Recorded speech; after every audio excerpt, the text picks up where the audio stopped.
me ollaan mietitty jonkun aikaa, että me halutaan tehdä semmonen kauden 2023 recap, eli semmonen pieni kertaus. Eli halutaan kertoa, että mitä tapahtui meillä missäkin kisoissa ja sitten laitetaan muutamia pieniä pätkiä aina niistä kisoista, että mitä silloin tapahtunut silloin. Ja meillähän oli hieman erilainen tää kausi, eli meillä oli alakuussa suunnitelma, meillä oli M50 moottori oli tehty valmiiksi ja oli tarkoitus ajaa sitten sillä ja Cut-Metallin kanssa sitten tehtiin semmonen yhteistyödiili, eli niillä oli ollut käytössä Fordin Parra-moottori ja se oli tosi paljon tehua, tosi mielenkiintoinen moottori, niin kyllä mä tartuin silloin tilaisuuteen ja päätettiin, että laitetaan Parra meille sitten tuohon autoon paikalle. Ja sehän meni sillä, että meillä oli aika paljon hommaa oli alakuussa niin talven aikana tuossa, kun tehtiin auton perää ja tehtiin vaka-ajan tanko sinne taakse ja tehtiin oikeasti aika paljon muutoksia niin autoon yleisesti, että me saatiin kevennettyä ja painopistettä muutettua ja kaikkia tämmöisiä ongelmia, mitä meillä oli ollut kaudella 2022, niin ne korjattiin sitten kaudelle 2023, eli siinä tuli nimenomaan uusi polttoainejärjestelmä, tuli Finjektorilta ja kevennettiin perää, tehtiin lasikuituosat sinne ja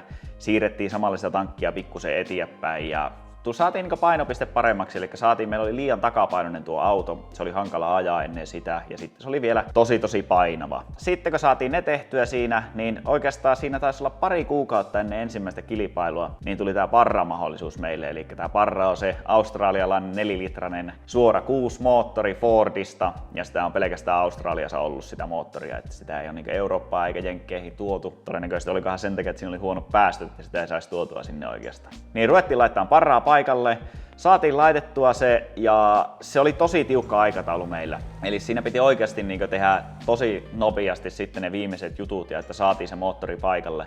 No, mehän kerettiin moottori saada paikalle. Me kerettiin sitä itse asiassa jopa mennä testaa hanki. Eka testit, niin meillä tuli siinä pikkusen probleemia moottoriin, eli siinä oli meillä ohjaustehostajan pumppu, mikä oli, niin se meni meillä rikki, eli se oli sitä poorikiinnityksellä, niin se sulaa, se meni se keskiö rikki siitä. Ja sen jälkeen me vaihdettiinkin siihen Pemarin ohjaustehostajan pumppu, jolla saatiin sitten parannettua sitä, eli se oli suoraan pulttikiinnityksellä, niin saatiin se toimii sen jälkeen sitten hyvin. Ja tämmöisiä pieniä juttuja, mitä kerettiin tehdä, ja itse asiassa sitten sen jälkeen niin me käytettiin moottori auki ja tehtiin sinne tarkastuksia, koska meillä oli epäilys, että joku siellä on jotakin tärinää tai tämmöistä on siellä moottori sisällä, niin me käytettiin se auki ja tarkistettiin kaikki ja sinne löytyikin itse asiassa sitten niin semmonen trigger-levy, mikä on tuolla nokka-akselin päässä, niin se oli tippunut sinne moottorin sisälle, että onneksi käytettiin auki ja tarkistettiin se moottori. No, auto kasattiin sen jälkeen, niin me käytiin vielä yhdet testit ajamassa Pesämäellä ja voi vitsi, että se tuntui mahtavalta. Siis se oli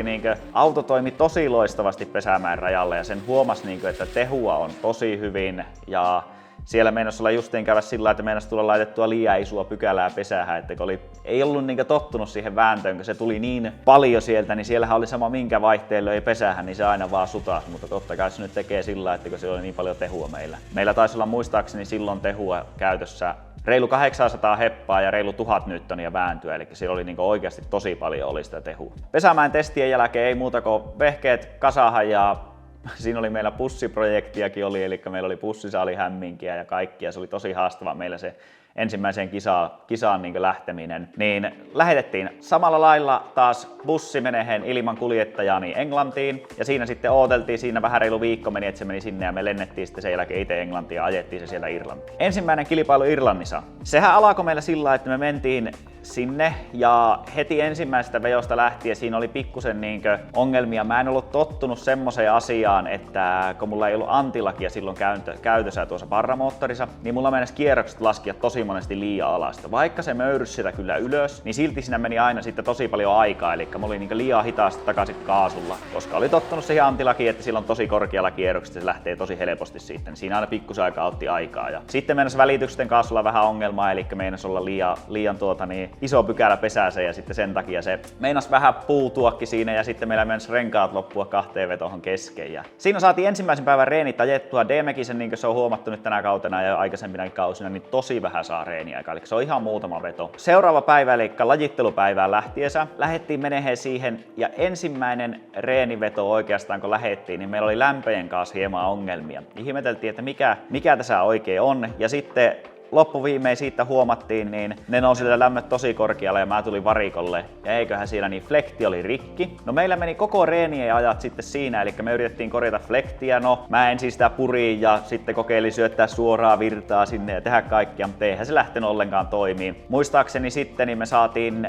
flekti lainaan Heinoselta yksi kappale ja sitten toinen kappale niin me ostettiin, siellä oli tää Group D, niin niitten pilttuusta ostettiin sitten yksi flekti. Ja me saatiin flekti paikalle justiin sopivasti lajitteluihin ja päästiin sitä lajitteluja ajahan. Ja eiköhän siinä käynyt sitten semmonen tilanne lajittelusta. Ensimmäiseen vetohon mä menin, niin kuin kaikki tietää, että Irlantihan on hyvin sateinen paikka, niin line-upissa ootellessa siellä rupesi satahan vettä. Eli mulla meni tuulilasi märäksi. Mä puhuin Williamin kanssa, eli William on mun spotteri, niin puhuin sen kanssa sitten. Se sanoi, että täällä ei kyllä sajaa, eli tää on niin kuiva tää rata. Ja mä että no ei, kyllä se pitää uskoa. Ja mä lähdin vejättää sitten ensimmäiseen lajitteluvetoon, kiihytin sinne, niin jostain syystä, kun sillä entryssä satoi sitä vettä, niin en vain ajanut tarpeeksi lujaa siihen entryyn, eli mä kusin se ihan täysin sitten itse siinä, että mä tulin liian hiljaa sinne ja se ei ollut hyvä veto sitten sen takia. Eli olisi pitänyt vaan luottaa enemmän siihen, mutta niin vähän reeniaikaa oli meillä, että ei ollut niinku tietoa siitä. Niin se meni se ensimmäinen veto vähän perseelleen. No sitten toiseen vetohon, niin sitten se taivas repesi ja täys vesisais sitten tuli sinne. Ja missään vaiheessa koko reenien aikana vesisateella ei ollut ajettu, eli se oli ensimmäinen mulle niinku tuommoinen, että lähdetään ajamaan vesisateella. No, mä tiedän sen, että tuolla piti ajaa tuolla autolla, eli siinä on se ensimmäinen pikku monttu, niin se purasee tosi lujasti niinku takapäätä monesti kiinni siinä. Niin mä ajoin siihen entryyn ja niinhän siinä sitten kävi, että se lähti luistaan niinku liian ulos ja mä ajavuin ulos ja siitä tuli 0 pistettä. Eli meillä meni ensimmäinen kilpailu siinä, ajauduttiin ulos sinne, että meillä meni ne reenit siinä vähän hieman selittelyn kuulosta, mutta reenit jäi tosiaan ajamatta ja sitten ihan vain sitten omaa ajamisesta, niin en päässyt sitten kaavioon, että kerettiin kuitenkin saada auto kuntoon, mutta ei vaan niin mä ajauduin ulos siitä ja se meni ensimmäinen kisa sitten meillä siinä. Fiilis oli tietenkin pettynyt, eli oltiin lajattu tosi paljon tuohon autoon ja haluttiin ja nyt tuntuu, että tämä auto on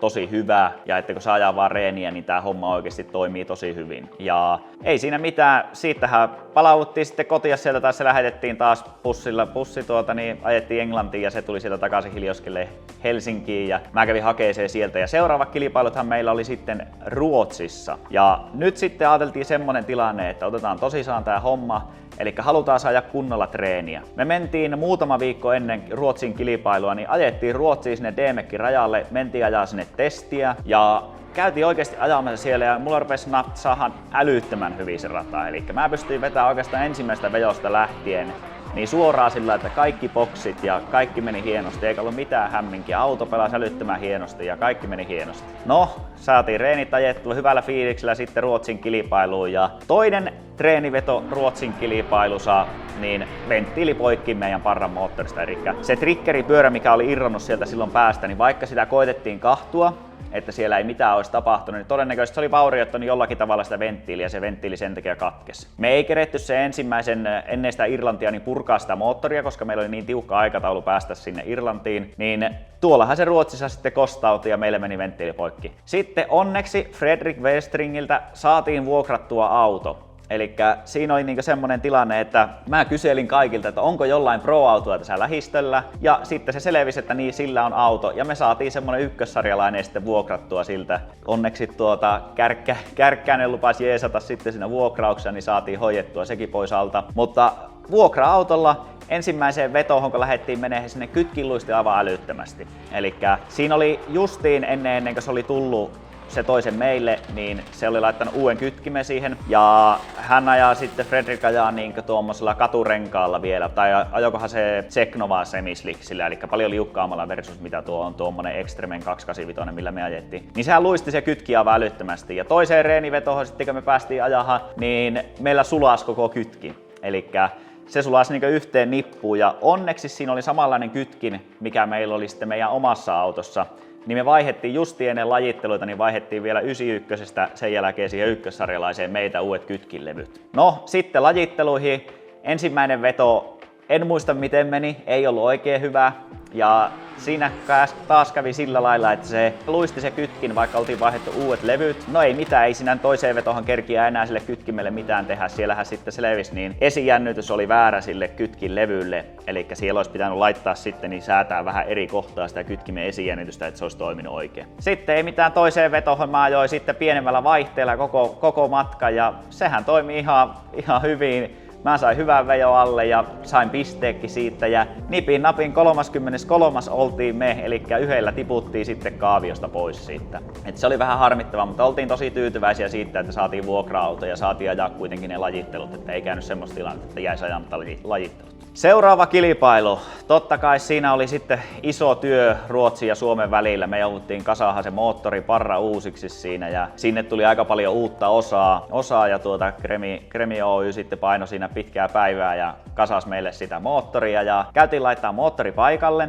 Saatiin kaikki tehtyä uusiksi ja säädettiin uusiksi se ja Suomen kilpailu. Suomen kilpailussa kaikki tuntui pelaavaa yllättävän hyvin, ei mitään ihmeellistä. Rata natsasi ihan ok, ajaminen meni ihan hyvin ja siellähän meillä oli, en muista monesko oltiin lajitteluissa, mutta oltiin nätisti kaaviossa ja sitten sen jälkeen ajettiin top 32 ja top 16 ajettiin sitten ja top 16 tiputtiin Rintasta vastaan, kyllä. Eli Juha Rintanen tuli meitä vastaan ja siinähän kävi sillä, että meillä olisi ollut kaikki mahdollisuudet kyllä, niin boost cutti tuli meille. Eli meillä oli jäänyt sinne, kun siinä kisapäivän aikana meillä tuli kaasuläppä meni rikki. Meillähän on ollut siis tämä on jatkunut tämä kokoaikainen ongelmat, niin meillä meni kaasuläppä rikki siellä kisapäivän aikana. Ja silloin kun se kaasuläppää koitettiin siinä miettiä, että mikä siinä on, niin otettiin turvaraja pois ja mä laitoin sinne yhden vanhemman ohjelman sisälle. Ja siinä vanhemmassa ohjelmassa oli boost cut-raja oli sitten alempana.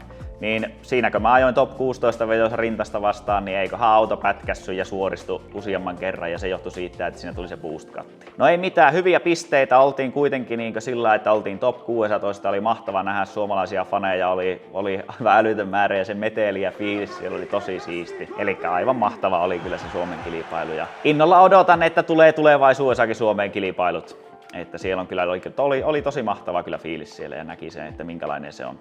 Seuraava kisa tuli hyvin nopealla aikataululla taas yllättäen. Ja me vaihdettiin moottoriohjaus meidän auto, eli me oltiin ajettu Maxekulla aikaisemmin ja vaihdettiin nyt sitten Motekkiin. Motekkihan on moottoriohjauksena semmonen, sulla on paljon laajemmin siinä mahdollisuuksia tehdä kaikkia. Eli sä pystyt siinä on paljon enemmän mahdollisuuksia ja se on hieman erilainen ja kyllä ne sitä monessa lajissa aivan sillä huipulla käyttää, että haluttiin nähdä, että minkälaista me saatais siinä. Ja Fingermotorsin kanssa sitten ruvettiin siinä tekemään yhteistyötä ja niillä ne on johtosarjajutut ja nämä, niin saatiin tehtyä tarvittavat muutokset, saatiin siihen Fordiin meille sitten tehtyä johtosarjat ja saatiin Motekki laitettua paikalle. No siinä kävi sitten semmonen tilanne, että meillähän pääsi tuluppa hehkuun ja sen takia sitten se pääsi naulaahan ja siinä kävi yhdet männänrenkaat niin sulas toisissa kiinni. Eli sieltä rupesi sen jälkeen huohotus tulee ja ajettiin varikolle ja se olikin sitten parra siinä ja seuraavana seuraavana viikonloppuna oli meillä lähtö Latviaan kisoihin. Niin mehän ruvettiin sitten laittaa M50 paikalle ja me sen viikon aikana niin vaihdettiin se barra, laitettiin M50 ja Fingermotorsi teki niihinkin sitten johot ja saatiin Motekki laitettua vielä M50-llekin ja sen jälkeen ei mitään, saatiin kaikki toimia ja saatiin M50 pelaa hienosti ja sillä lähdettiin ajamaan sitten Latviaan. No taashan tässä tuli semmonen pieni, eli alkukausi oltiin ajettu tietyllä lailla miten on ja opeteltu sitä parraa, että se on pikkusen painavampi kuin M50, niin se, että miten se toimii ja paljonko sillä on tehua ja kaikkia muuta, niin me sitten tietenkin piti M50, kun lähti ajamaan, niin sehän oli taas uusi opettelu ja me ei keretty sillä oikein testata, mutta kun Oulutsuneilla sillä jonkun verran. Oikeastaan testiä ajamatta lähetettiin sitten Riikaan Latviaan ja sehän on mahtava paikka, siellä on aina se oma fiilis ihan erilainen, eli siellä on niin paljon sitä porukkaa ja sitten jokainen, joka riftinkiä on seurannut, niin sehän on semmonen rata, missä haluaa ajaa ja se on mullekin ollut aina semmonen, jos en olisi Eurooppaa lähtenyt ajahan, niin aina mulla oli semmonen ajatuksena, että joku päivä mä haluan ajaa Riikassa riftinkiä.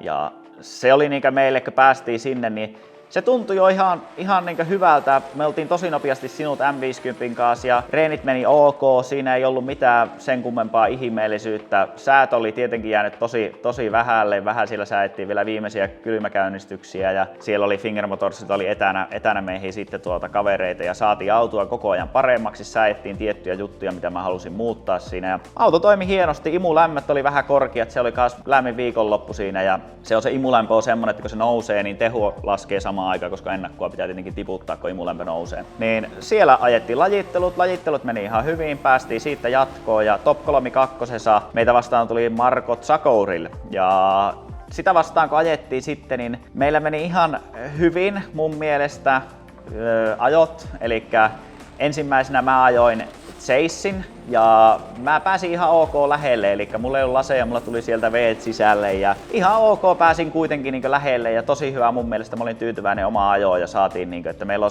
se mikä oli vaikka Irlannissakin se ongelma, että me ajauduttiin vesikelillä ulos, niin meillä on tosi painava tuo auto, eli se on ollut niin liian painava. Ja varsinkin kun ajetaan tämmöistä Marko Zagourilia vastaan, jolla on tosi keviä kakkosharjalainen, niin se on niin haastava, että meidän pitää niin oikeasti olla tosi tarkalla, että me ei ajauduta ulos, koska tuo paino vie meidät meräällä kelillä sitten tosi helposti pihalle. No siitä heitettiin pari toisinpäin, sen jälkeen kun ajettiin toisinpäin, niin mä ajoin eellä ja samalla lailla itse asiassa kyllä mulla kävi rengaskanttarilla ja sitten tuomarit jostain syystä sanoi, että mä hiljensin sitten liikaa jossakin kohtaa, että sen takia Zagouril pyörähti mun takana. Erikoista kyllä, vähän itse en ole samaa mieltä, mutta ei se mitään, se on ollutta ja mennyttä. Niin tiputtiin top 32 pois. Ja ei siinä mitään, seuraavana olikin sitten jo niin Saksan kilpailu. Ja Saksaan kun me mentiin, niin siinähän ei ollut mitään sen kummemmin ihmeellistä. Auto tuntui, että pelasi hienosti, kaikki pelasi hienosti.